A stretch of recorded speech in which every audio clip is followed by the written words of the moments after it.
একটি ছোট viral video আর এই ভিডিওকে কেন্দ্র করে নেপালের ভারতীয় সীমান্তবর্তী পারসা জেলায় ছড়িয়ে পড়ে সহিংসতা। পুলিশের সঙ্গে স্থানীয়দের ধাওয়া পাল্টা ধাওয়ায় উত্তেজনার প্রভাব পড়ে ভারতীয় সীমান্তেও।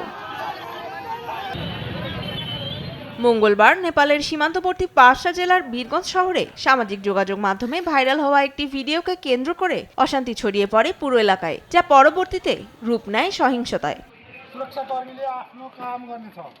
স্থানীয় পুলিশ কর্তৃপক্ষের তথ্য মতে হায়দার আনসারি ও আমানত আনসারি নামে দুই ব্যক্তি সামাজিক যোগাযোগ মাধ্যমে সনাতন ধর্মীয় সম্প্রদায়ের প্রতি অসম্মানজনক মন্তব্য করে একটি ভিডিও প্রকাশ করে। এতে তাদের পুলিশে দেয় স্থানীয়রা। তবে সাখুয়ামারান এলাকায় একটি মসজিদ ভাঙচুর করলে আরও উত্তেজনাপূর্ণ হয়ে ওঠে পরিস্থিতি।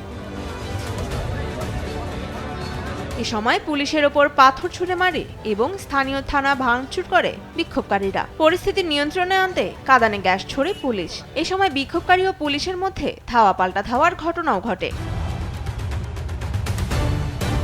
এদিকে এমন পরিস্থিতিতে নেপাল ভারত সীমান্তে কঠোর ব্যবস্থা নিয়েছে ভারত। জরুরি পরিষেবা ব্যতীত সীমান্তে সাধারণ নাগরিকদের চলাচল সম্পূর্ণরূপে বন্ধ করে দিয়েছে তারা। নিরাপত্তা আরও জোরদার করার জন্য সীমান্তে একটি ডগ স্কোয়াড দলও মোতায়েন করেছেন তারা।